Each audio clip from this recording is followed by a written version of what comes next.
사도신경 고백하시면서 살아계신 하나님 예배하겠습니다. 나는 전능하신 아버지 하나님, 천지의 창조주를 믿습니다.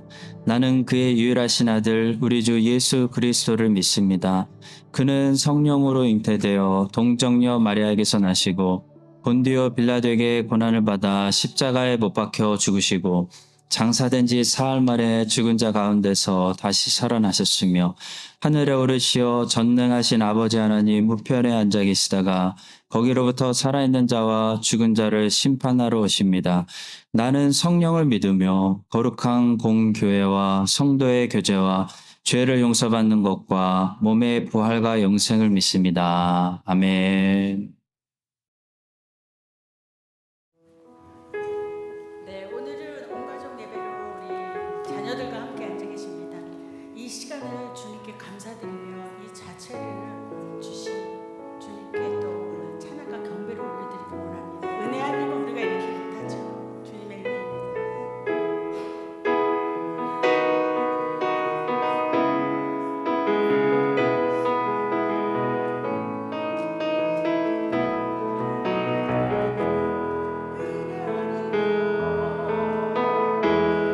은혜 아니면 살아갈 수가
주님, 이 시간 주님을 믿는 주의 자녀들이 주 앞에 나와 주님께 찬양과 영광을 올려드립니다.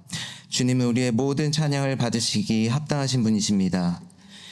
주님께서 만드시고 다스리시는 이곳에 주님을 예배할 수 있게 불러주신 주님께 감사드립니다. 저희를 사랑하셔서 구원해 주시고 특별히 사랑하는 가족들을 주셔서 같이 예배를 드릴 수 있게 해주심을 감사드립니다. 주님께서 우리의 삶 가운데 베풀어 주신 은혜가 얼마나 많은지요. 우리의 삶 가운데 주님의 은혜를 날마다 새롭게 하셔서 주님을 찬양하고 예배하는 삶을 살 수 있도록 주님께서 인도하여 주시기를 간절히 소망합니다. 주님, 우리는 주님의 도우심 없이는 매 순간 죄의 길로 나아가는 연약한 존재임을 고백합니다. 성령 하나님께서 우리의 연약함을 아시오니 우리의 마음을 붙들어 주사 그리스도 예수 안에서 우리의 마음과 생각을 지켜주시기를 간절히 기도합니다. 우리 안에 살아서 역사하시는 하나님께서 지금 여기에 모여 기도하는 모든 주님의 자녀들에게 믿음과 지혜를 주셔서 매 순간 말씀과 믿음으로 결단하고 주님께 나아감으로 우리의 믿음의 경주를 끝까지 마칠 수 있도록 도와주시기를 간절히 소망합니다. 주님, 지금 우리 교회가 계획하고 진행하고 있는 많은 일들이 있습니다. 6월 중에 다녀올 인도네시아의 단기 선교를 위해 기도합니다. 주님께서 선교팀과 함께 하셔서 항상 깨어있게 하시고 그 무엇보다 하나님께 엎드려 기도하는 팀이 되도록 하나님께서 붙잡아 주시기를 소망합니다. 우리 교회가 한 마음으로 팀과 함께 기도하게 하시고 하나님의 뜻을 온전히 발견할 수 있도록 깨어있게 하여 주시옵소서. 기도로 준비하는 가운데 주님께서 알게 하시는 것들을 같이 나누며 온 교회가 한 마음 한 뜻으로 주님의 사역을 감당하는 귀한 교회로 세워주시기를 간절히 소망합니다. 앞으로 다가오는 청년 청소년 집회 또한 하나님께서 인도하여 주시고 기도로 계속해서 같이 중보하는 우리 교회가 되게 하여 주소서. 주님께서 사랑하시는 주님의 자녀들이 말씀과 예배를 통해 복음을 바로 깨닫고 주님의 은혜를 누리는 그 기적의 역사를 보게 하셔서 하나님께서 지금도 살아서 역사하시는 분이시라는 것을 다시금 깨달아 주님께 영광 돌리는 귀한 은혜의 시간이 되기를 기도합니다. 교회 안에 여러 사역들을 위해 기도합니다. 하나님의 사랑하시는 자녀들을 양육하는 교회 학교와 교회 살림살이를 맡고 있는 사역원들, 교회 안에 교제와 선교를 담당하는 사역원들이 있습니다.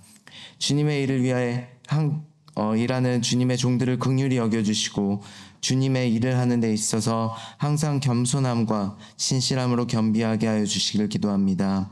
사람의 방법과 힘이 아닌 주님께서 주시는 마음과 사랑으로 그 모든 일들을 감당하게 하시고 하는 모든 일들을 감당할 수 있는 능력 또한 주님께서 주실 줄 믿습니다.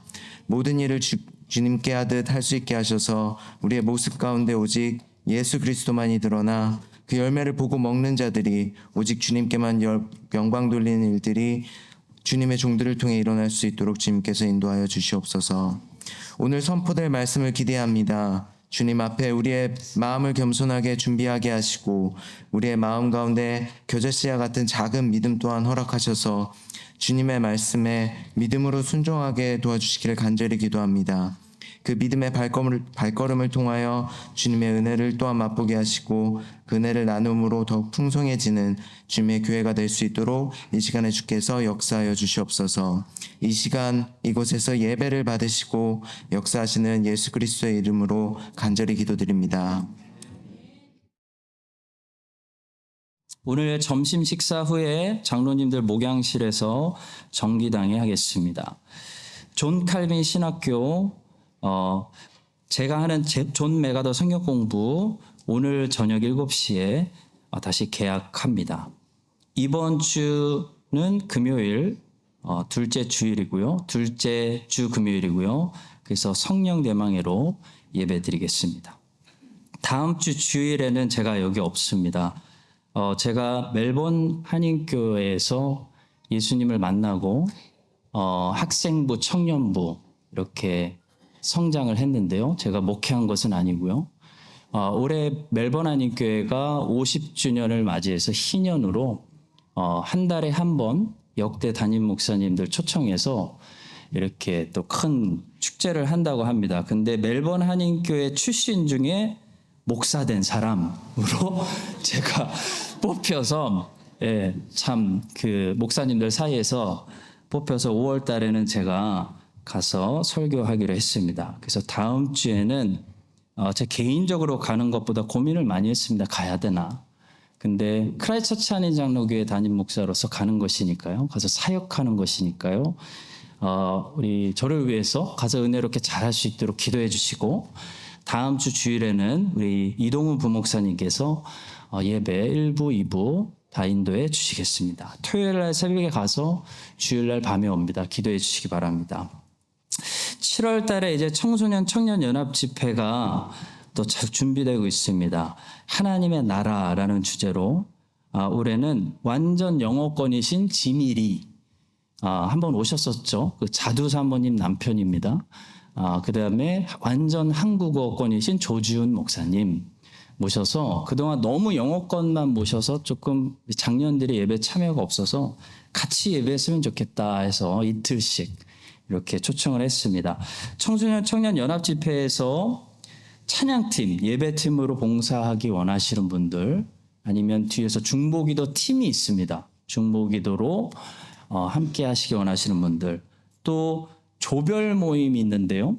올해는 아침에고 저녁 먹고 나서 저녁에도 있습니다. 그래서 아이들, 청소년 아이들 이끌어줄 조장들, 교육팀 함께 참여하기 원하시는 분들은 장년들도 하실 수 있습니다. 장년들이 더 잘하십니다. 그래서 청년 이상으로 청년들과 우리 장년들, 청소년 청년 집회 함께 봉사하기 원하시는 분들 기도해 주시고요. 특히 예배팀 첫 모임은 이제 다음 주 주일 저녁부터 우리 교회에서 계속 있을 것 같습니다. 그래서 교회 주일 저녁에 저는 저쪽에서 성경 공부하고 여기서는 이제 연합 예배팀이 예배 드릴 것 같습니다. 많이 바빠질 것 같습니다. 우리 모두 함께 관심을 가져주시고 봉사해 주시고 또 달란트를 사용해 주시고 참여해 주시기를 부탁드리겠습니다.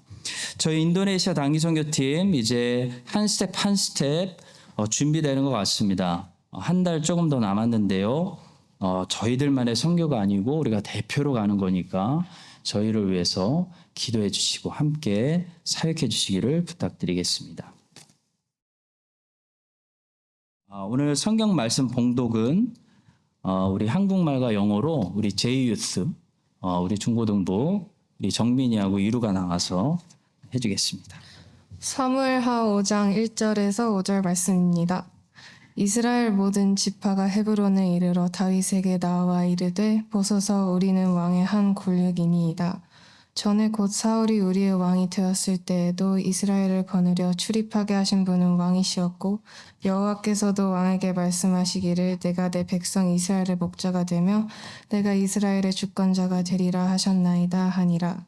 이에 이스라엘 모든 장로가 헤브론에 이르러 왕에게 나오매 다윗 왕이 헤브론에서 여호와 앞에 그들과 언약을 맺음에 그들이 다윗에게 기름을 부어 이스라엘 왕으로 삼으니라. 다윗이 나이가 30세에 왕위에 올라 40년 동안 다스렸으되 헤브론에서 7년 6개월 동안 유다를 다스렸고 예루살렘에서 33년 동안 온 이스라엘과 유다를 다스렸더라. 아멘. 2 Samuel chapter 5 verse 1 to 5. All the tribes of Israel came to David at Hebron and said, We are your own flesh and blood. In the past, while Saul was king over us, you were the one who led Israel on their military campaigns. And the Lord said to you, You will shepherd my people Israel, and you will become their ruler. When all the elders of Israel had come to King David at Hebron, the king made a covenant with them at Hebron before the Lord, and they anointed David king over Israel. David was 30 years old when he became king, and he reigned 40 years. In Hebron he reigned over Judah 7 years and 6 months, and in Jerusalem he reigned over all Israel and Judah 33 years. Amen. Gospel,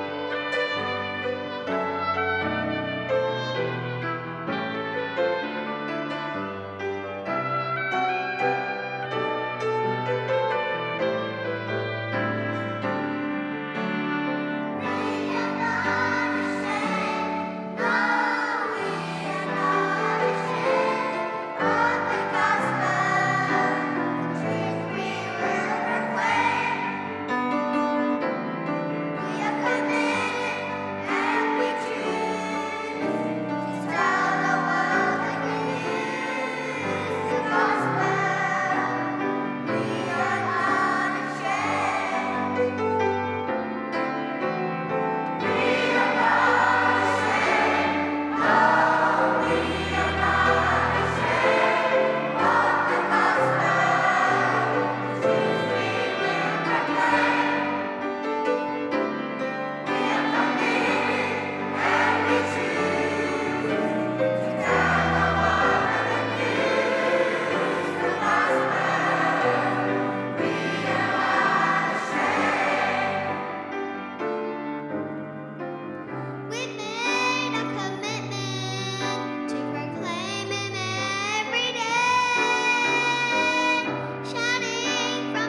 하나님 가정의 달을 맞이해서 하나님께서 우리에게 이 땅에서 주신 축복 중에 가정을 주심을 감사하게 하심을 주님 감사합니다. 주님 또 교회를 주시고 가정이 없는 분들, 자녀들이 없는 분들에겐 교회를 주셔서 그와 같이 우리가 버려지지 않고 세상 어디에 있든지 교회를 통해서 예수님 안에 있게 해주심을 감사합니다. 하나님, 교회가 없는 선교지나 그런 곳에 있다면 그래도 우리에게 예수 그리스도를 주셔서 무엇보다도 감사합니다. 하나님, 예수 그리스도 안에서 우리가 다시 살아나고 또 회복되는, 치유받는 그런 복된 주일이 되게 하여 주시옵소서. 경제가 어렵고 환경이 어렵습니다. 하나님, 하나님께서 우리 성도들 지켜주셔서 이 땅에서 우리가 살아가는 동안 필요한 것들, 하늘의 신령한 것들과 이 땅에 기름진 것들 풍족하게 충분하도록 채워 주시옵소서. 저희들이 드린 예물이 믿음의 예물과 순종의 예물이 되어 하나님 앞에 향기롭고 이것이 온전히 예수님의 나라를 확장하는데 귀하게 쓰임받게 하여 주시옵소서. 시간 말씀을 선포하고 듣습니다. 하나님, 우리 어린 심령들까지 하나하나 다 붙들어 주셔서 말씀 선포가 끝날 때까지 잘 듣고 하나님 아버지 안에 거할 수 있도록 인도하여 주시옵소서. 성가대가 찬양합니다. 하나님 영광 받아 주시옵소서. 예수 그리스도의 이름으로 기도합니다. 아멘.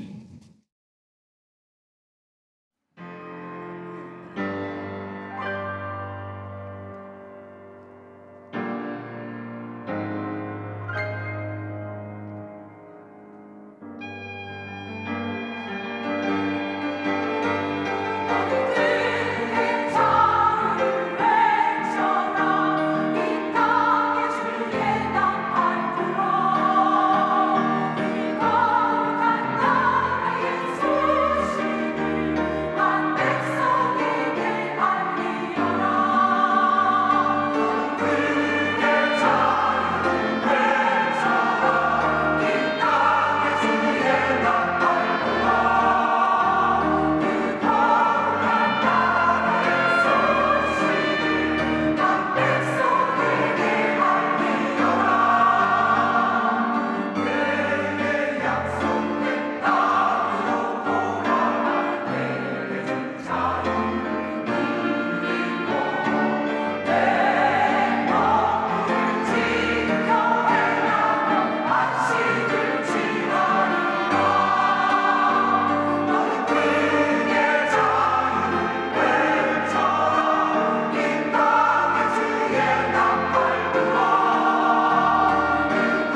헤브론에서 세 번째 기름 부음을 받음이라는 제목으로 설교하겠습니다.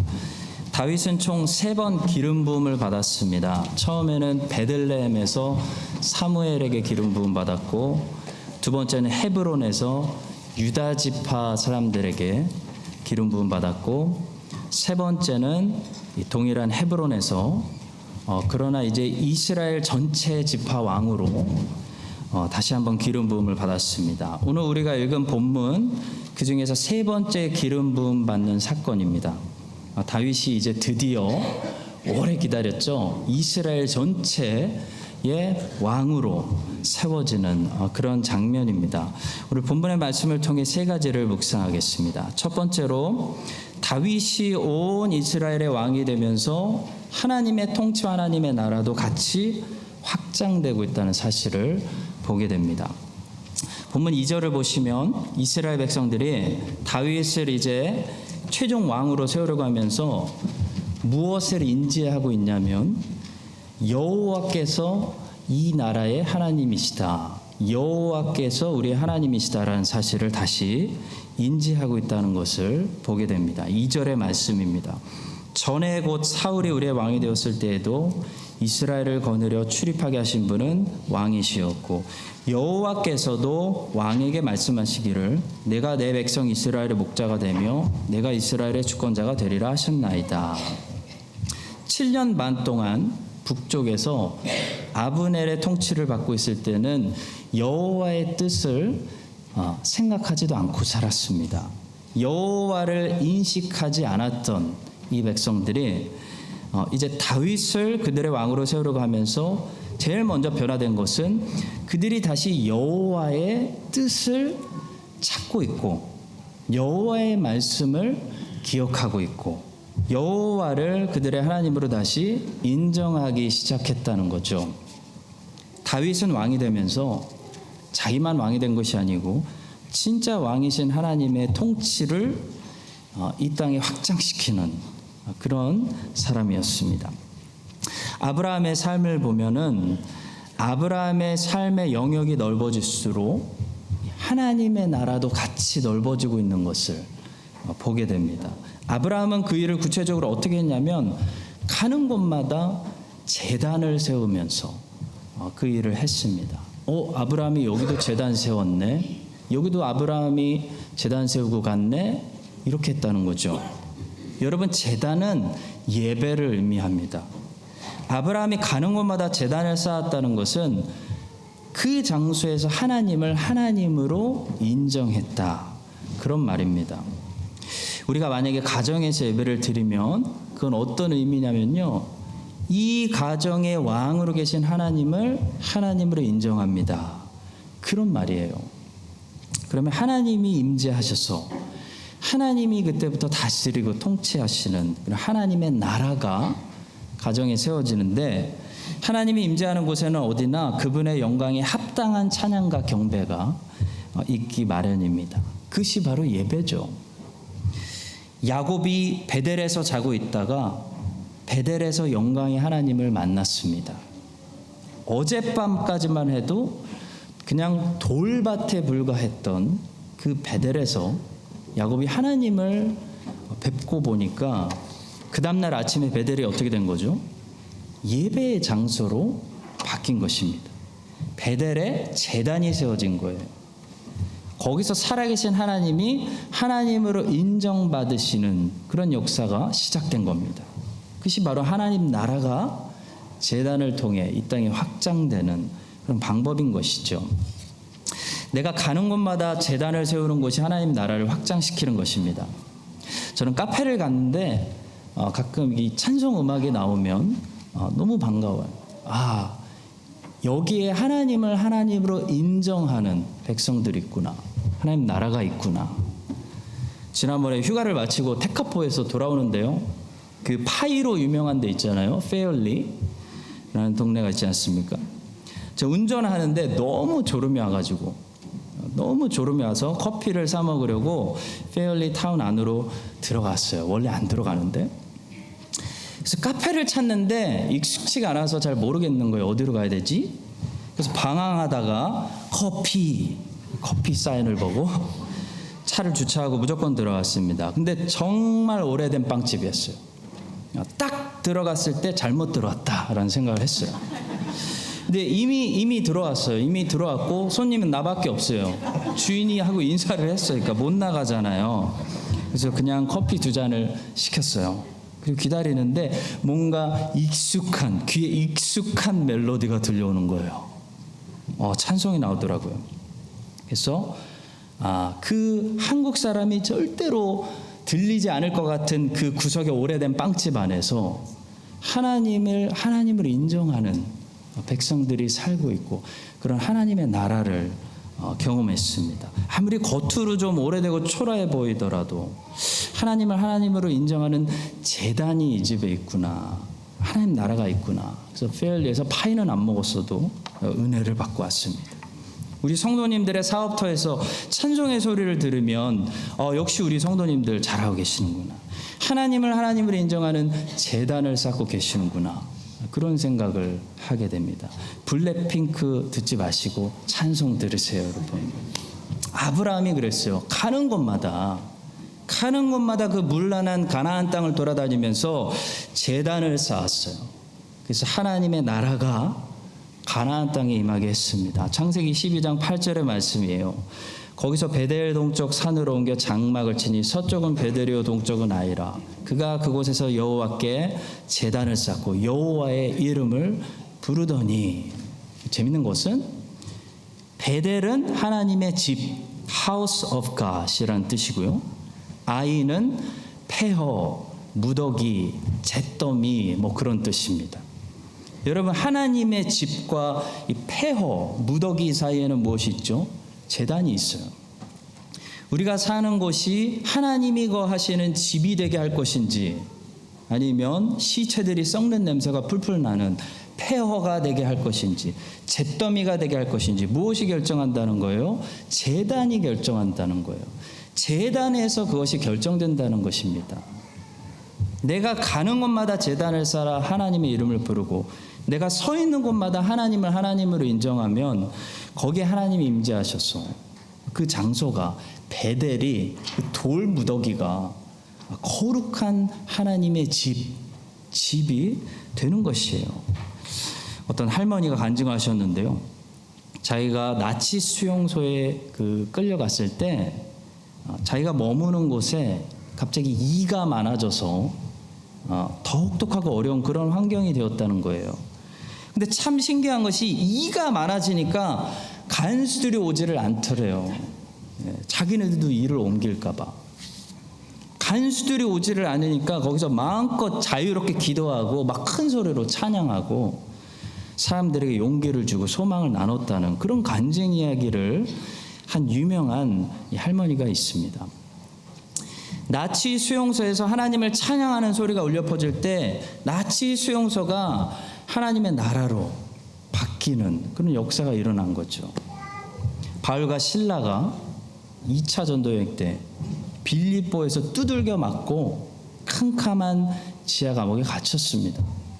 아마도 너무 두들겨 맞아서 온몸이 멍들어 있었을 것이고 상처투성이었을 거예요.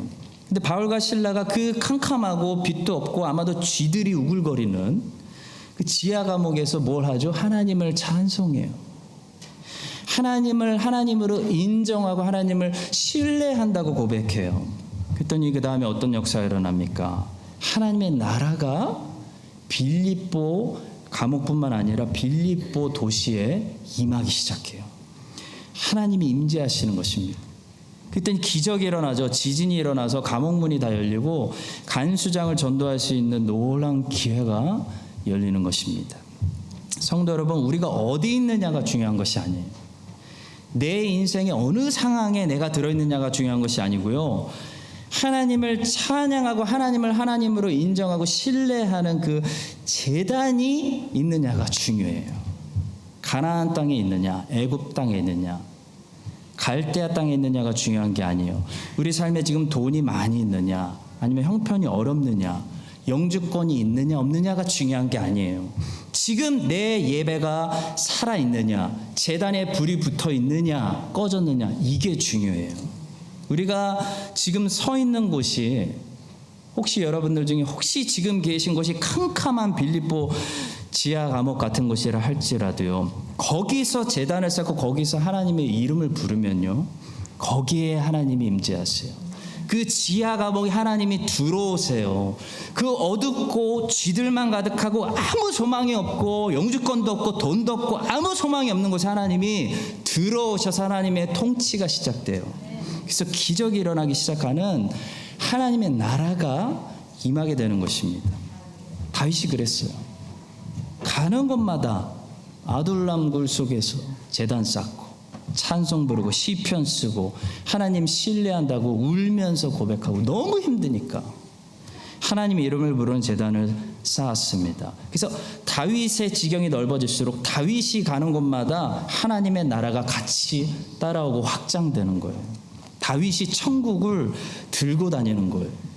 다윗이 이제 이스라엘 전체를 통치하는 왕이 되니까 하나님의 통치가 이스라엘 전체 위에 따라오기 시작하는 겁니다.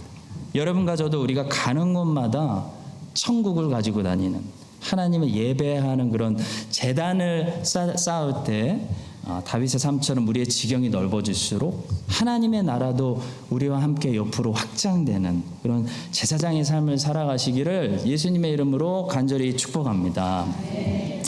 자, 두 번째로 오늘 본문을 통해서 우리는 여호와의 말씀에서 근거를 찾아야 한다는 사실을 배우게 됩니다.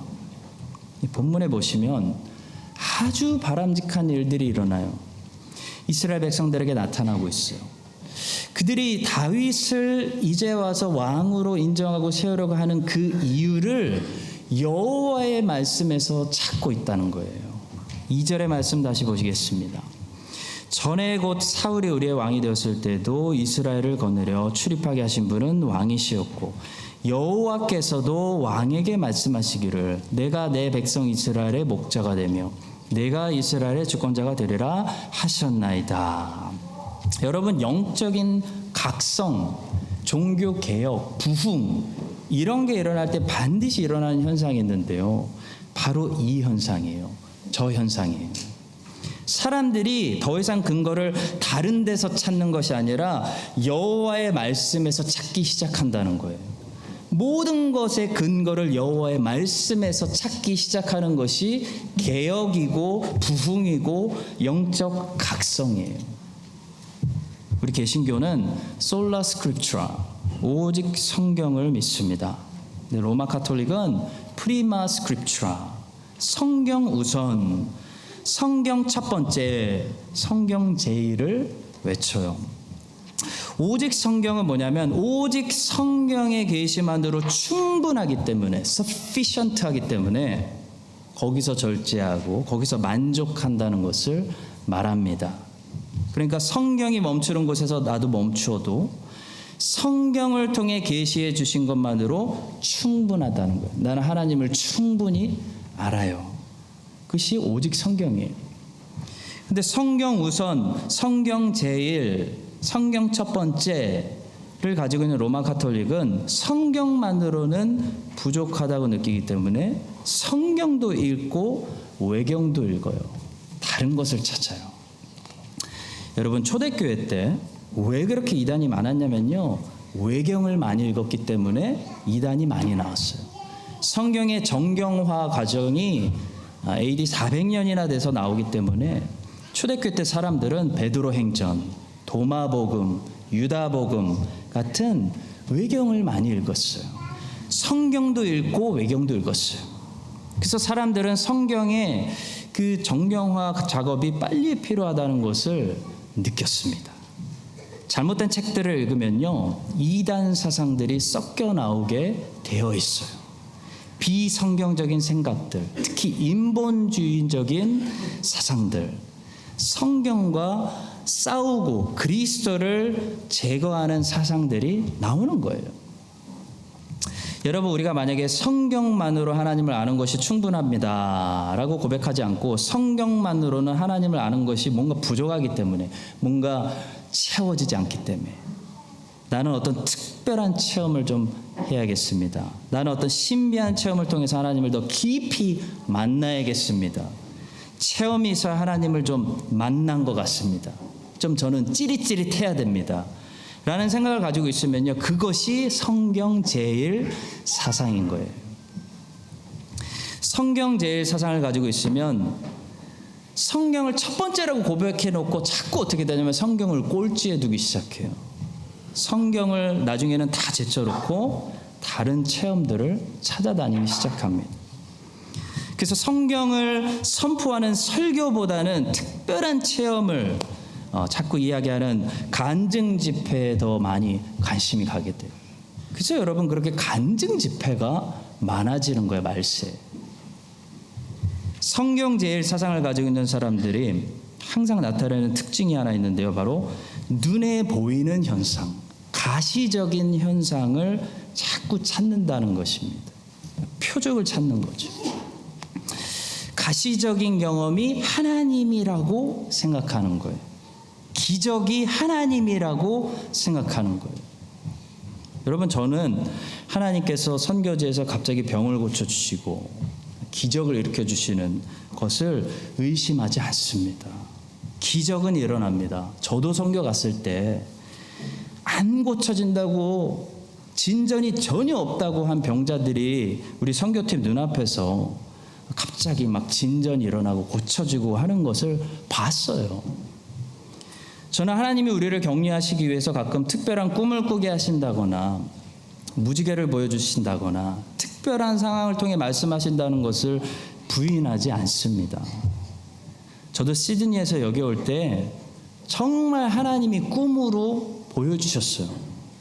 무지개로 수차례 말씀하셨어요. 특별한 상황들로 하나님이 나를 크라이스트처치로 인도하신다는 사실을 부인할 수 없게 만드셨어요.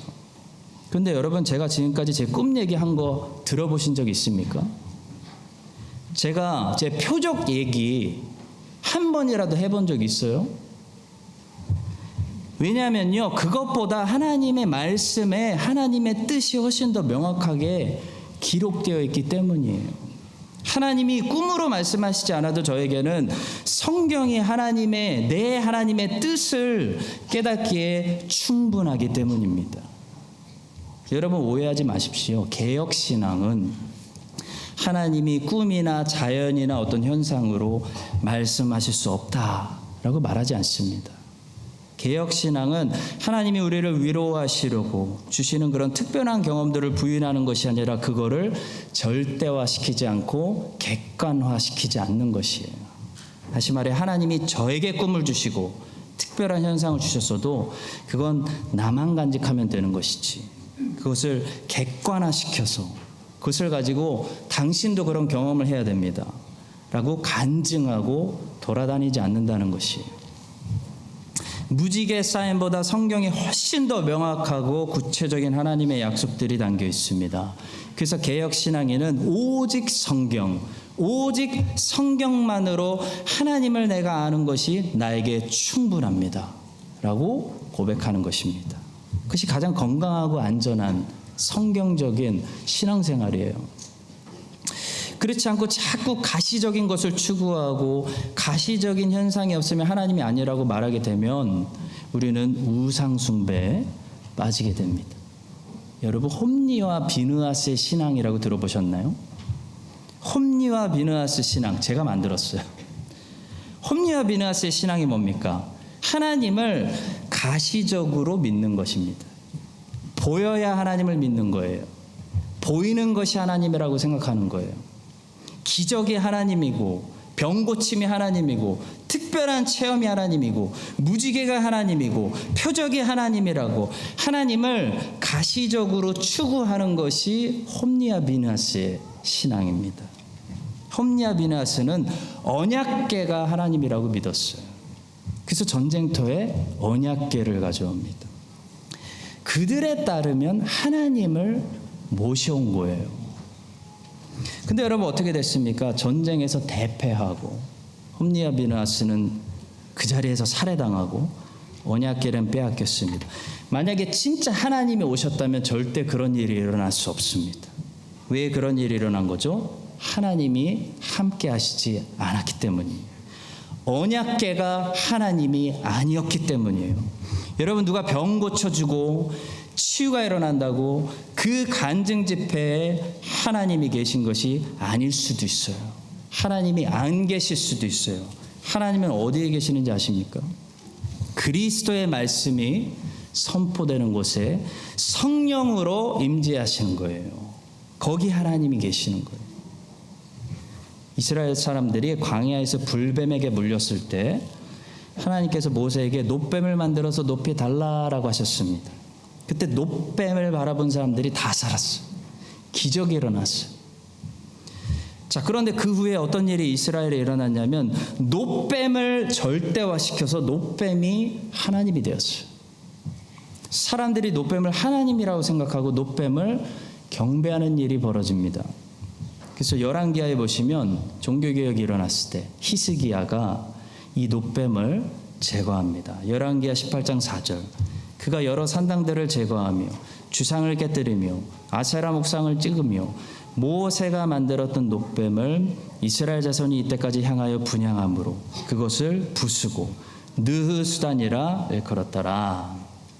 느흐수단은 놋조각이라는 뜻입니다. 히스기야는 모세가 만들었던 이 가시적인 놋뱀이 하나님이 아니라 놋조각에 불과하다라는 사실을 말하고 싶었던 거예요. 근데 많은 이스라엘 사람들이 그 놋뱀을 향해서 분향하고 있었다고 말합니다. 왜 그들은 놋뱀을 향해서 분향을 들었을까요? 그 놋뱀이 하나님이라고 생각했기 때문이에요. 여러분, 오늘날도 똑같습니다. 똑같아요. 아주 미치겠어요. 똑같아. 그 특별한 경험만이 내가 하나님을 만난 장소라고 생각하는 거예요. 하나님이 나의 병을 고쳐줬어요. 기적이에요. 그러면 그 병 고침만이, 그 놋뱀을 경험했던 그 장소만이 내가 하나님을 만났던 유일한 장소라고 절대화시키는 거예요. 그런 사람들은요, 평생 그 얘기, 병 고침 받은 얘기만 하고 살아요. 간증 집회만 해요. 성경을 선포하고 가르칠 생각은 안 해요. 관심이 없어요. 여러분, 이것이 오늘날 놋뱀을 향해서 분향하자고 예배하자고 저게 하나님이라고 말하는 것과 같은 것입니다. 이렇게 홈리와 비느하스처럼 언약궤를 하나님이라고 생각하고 놋뱀을 하나님이라고 생각하고 이 가시적인 경험, 하나님을 그것이 체험한 거라고 생각하면 우리는 그 다음부터 어떤 사람들이 되는지 아세요? 기적을 대박으로 생각하는 사람들이 되고, 인생에 자꾸 대박을 원하는 거예요. 대박. 성경만으로 하나님을 아는 것은 성경의 말씀대로 매일매일 순종하고 따라가는 삶은 너무 심심하다고 생각하는 거예요. 너무 어려운 길이라고 생각하는 거예요. 기적이 일어나야 된다고 생각하는 거예요. 재미없다고 생각해요. 충분하지 않다고 생각해요. 그래서 자꾸 기적을 원해요. 기적을 원하는데 자세히 보면은 사실 대박을 원하는 거예요. 대박.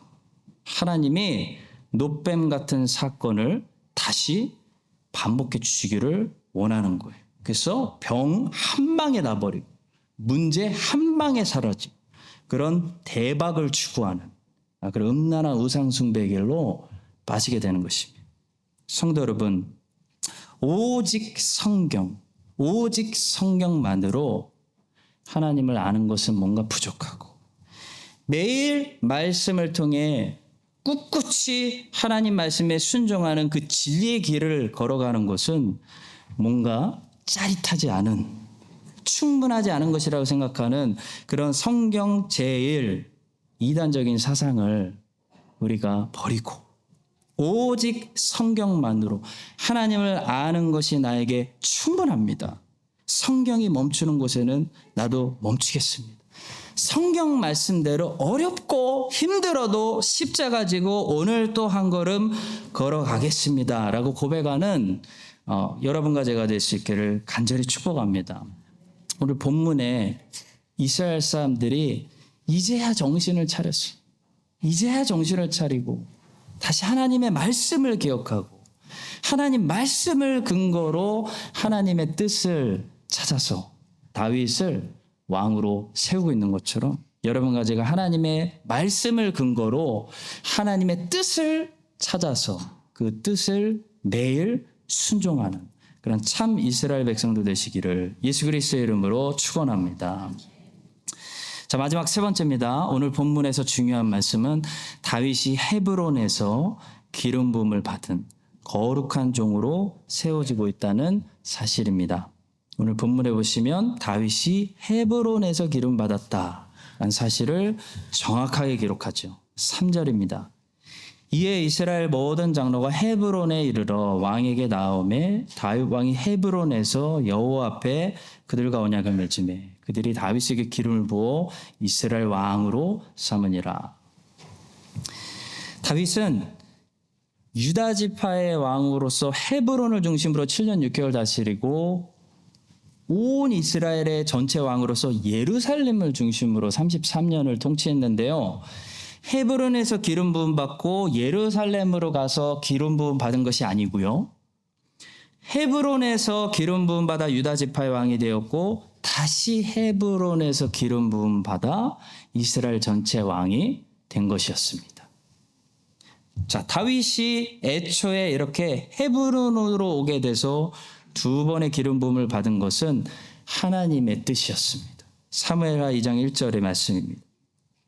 그의 다윗이 여호와께 여쭈어라르되 내가 유다 한 성읍으로 올라가리이까 여호와께서 이르시되 올라가라. 다윗이 아뢰되 어디로 가리이까 이르시되 헤브론으로 갈지니라. 하나님의 뜻이었어요. 하나님께서는 다윗을 헤브론에서 누군가로 세우고 계시는 거예요. 헤브론은 어떤 도시였을까요? 헤브론은 원래 지명 이름이 기럇 아르바라는 곳이었는데요. 갈렙이 아낙 자손으로부터 빼앗은 땅이었습니다. 여러분, 가나안 땅에 아낙 자손이라는 거인족이 살았어요. 가나안 땅에서 싸움 제일 잘하는 사람들이에요. 그 사람들이 헤브론에 살고 있었어요. 기럇 아르바. 그래서 원래 아낙 자손이 사는 엄청난 에너미들이 살던 곳이었는데요. 갈렙이 워낙 담대했기 때문에 가서 뺏어서 유다 지파에게 넘겼습니다. 근데 여호수아 21장에 보시면 여호수아가 이제 땅을 다 분배하고, 그러니까 땅 분배 마치고 레위 사람들은 땅은 못 받으니까 성읍만 받을 수 있으니까 마지막으로 이제 성읍 분배하는, 레위 사람들에게 성읍 분배하는 이야기가 나오는데요. 그때 이 헤브론에 있는 성읍은 레위 사람들 중에서 특별히 아론의 후손들, 제사장들에게 돌아가고 있는 것을 보게 돼요. 여호수아 21장 10절과 11절입니다. 레위 자손 중 그핫 가족들에 속한 아론 자손이 첫째로 제비 뽑혔으므로 아낙의 아버지 아르바의 성읍 유다 산지 기럇 아르바 곧 헤브론과 그 주위의 목초지를 그들에게 주었고, 그때부터 이 헤브론은 이스라엘 사람들에게 어떤 도시로 알려졌냐면 제사장들이 사는 거룩한 성읍이었습니다. 헤브론 그러면 이스라엘 사람들은 누구나 알고 있었던 거예요. 거기는 제사장들이 사는 거룩한 도시. 다윗은 거기서 두 번이나 기름 부음을 받아요. 본문에 보시면 30세에 이스라엘의 전체 왕이 되었다라고 하고 있는데요. 30세는 어떤 나이냐면 레위인이 거룩한 봉사의 직무를 시작하는 나이예요. 본문 4절입니다. 다윗이 나이가 30세에 왕에 올라 40년 동안 다스렸으되 말씀합니다. 성도 여러분, 다윗은 하나님의 거룩한 종, 하나님의 뜻을 이루는 거룩한 종 예수 그리스도를 암시하는 하나님의 servant, 하나님의 거룩한 종으로 세워지고 있는 것입니다. 다윗은 거룩한 종으로 주님의 나라에서 봉사를 시작하고 있는 거예요. 제사장 직무를 받아서 봉사를 시작하고 있는 거예요. 마찬가지로 오늘날 왕 같은 제사장으로 주님의 나라에서 봉사의 부르심을 받은 우리 그리스도인들은 어떻게 해야 됩니까? 거룩해야 된다는 거예요. 제사장은 거룩히 구별된 그런 사람이기 때문입니다. 신약 성경 중에 야고보서라는 성경이 있습니다. 이 야고보서는 얼핏 보면 로마서와 반대되고 그런 대조되는 성경처럼 보여요. 로마서 갈라디아서는 율법주의를 반대하고 복음을 가르치는 성경인데 그런 성경과 대조되는 것처럼 보이는 그런 율법적인 성경입니다. 야고보서의 별명을 아세요? 작은 산상수훈입니다. 그만큼 예수님의 산상설교와 내용이 아주 흡사합니다. 야고보서 안에는 108절의 구절의 말씀인데 그중에서 54개의 구절들이 전부 명령입니다. commandment. 다시 말해 야고보서는 명령으로 간 법이 들어있는 율법적인 그런 성경이라는 거예요. 그러면 성도 여러분, 복음으로 시작한 신약 성경이 왜 다시 율법으로 돌아가고 있는 것일까요? 행함으로 구원받을 수 없고 믿음으로 구원받는다고 가르친 성경이 다시 행함으로 구원받으라고 가르치는 것일까요? 당연히 그렇지 않습니다. 야고보서가 율법적인 성경인 것은 맞아요. 그러나 야고보서에 이 기록된 법은 누구를 위한 법이냐는 거죠. 이 법은 믿음으로 구원받은 하나님의 자녀가 된 그리스도인들이 지켜야 되는 법인 것입니다.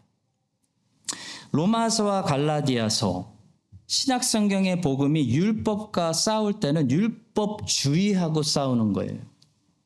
유대인들이 율법을 지킴으로 인정받고 의로워질 수 있다고 말했기 때문에 종교를 만들어 버렸기 때문에 복음은 율법주의와 싸우는 겁니다.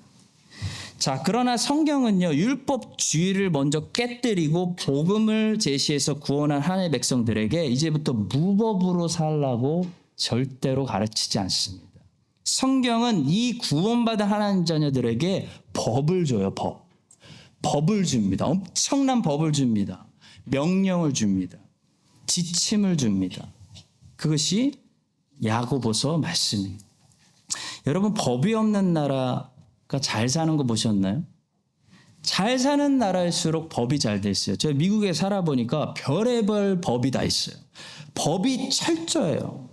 법이 굉장히 세분화되어 있고 구체적입니다. 못 사는 나라일수록 법이 허술해요. 법이 없어요. 그래서 법을 피해서 범죄가 일어나죠. 여러분, 죄인이 이 땅에서 어떻게 법 없이 살겠습니까? 뉴질랜드가 무법 천지라면 당장 어떤 나라가 되겠어요?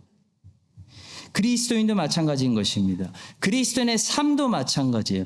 우리는 법을 지킴으로 구원받는 것은 아니지만 구원받고 나서 법을 지켜야 하는 사람들이 예수님의 산상수훈, 야고보서의 그런 말씀들, 십계명의 말씀들, 그런 말씀을 지키라고 있는 거예요. 물론 완벽히 지키기는 어렵겠죠. 그렇지만 지켜서 구원받는 게 아니라 지키라고 있는 거예요. 가슴에 새기고 벽에 붙이고 써서 지갑에도 넣고 다니고 외우고 암송하고 선포하면서 순종하고 살라는 것입니다. 우린 너무 이 부분을 놓쳤어요. 여러분, 하나님의 자녀가 막 살아도 죄 짓고 살아도 하나님의 자녀이기 때문에 저주와 사망의 권세에서 옮겨졌기 때문에 이 정도 축복을 누리고 산다면 하나님의 자녀가 하나님의 법을 지키려고 하나님 말씀대로 살려고 노력하고 애쓰고 하면 얼마나 훨씬 더 복을 누리겠습니까? 저가 하는 모든 일이 형통하리로다. 사랑하는 성도 여러분, 여러분과 저의 신앙이 로마서만 닮아 있다면 우리는 아직 초신자에 불과합니다. 우리의 신앙은 이제 시작한 거에 불과해요. 여러분과 저의 신앙은 크라이처치 한인 장로교회 정도 되면은 야고보서의 말씀을 닮아야 돼요. 행함이 있어야 돼요.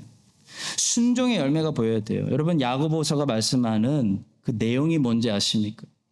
주요 내용들, 야고보서가 말씀하는 중요한 법들, 명령들, 고난당할 때 참을 수 있는 인내에 대해서 말씀합니다. 행함이 따라오는 순종의 열매에 대해서 말씀합니다. 입술, 말의 변화, 말의 열매에 대해서 말씀해요. 끝으로 기도에 대해서, 기도의 열매에 대해서 말씀해요. 이런 성숙한 이 그리스도인들의 열매들이 이제는 우리의 삶에 가득히 넘쳐나게 되기를. 그래서 하나님의 법을 지키고 살아가는 거룩한 다윗과 같은 거룩한 제사장들이 되시기를 예수님의 이름으로 간절히 축원합니다. 하나님 아버지 거룩한 종으로 헤브론에서 기름을 부음을 받고 30세부터 봉사를 시작하는 주님의 종 다윗처럼 우리도 거룩한 사람들로 하나님을 섬기는 열매가 있는 종들이 되게 하여 주시옵소서. 오직 성경을 통해 하나님을 아는 것으로 만족하고 성경이 멈추는 곳에서 멈출 수 있도록 하여 주시옵소서. 어디를 가든지 제단을 쌓는 삶을 살고 우리의 지경이 넓어질수록 하나님의 나라가 이 땅에서 확장되는 그런 역사가 있게 하여 주시옵소서. 예수님의 이름으로 기도합니다. 아멘. 이제는 우리의 왕이 되시는 예수 그리스도의 은혜와 하나님 아버지의 신실하신 사랑과 성령 하나님의 교통하심이 오늘 본문의 다윗처럼 더 넓은 지경에서 하나님 나라를 위해 봉사하는 거룩한 종들이 되기를 다짐하는 모든 하나님의 자녀들 위해 이제부터 영원까지 함께 하시기를 간절히 축원드립니다. 아멘.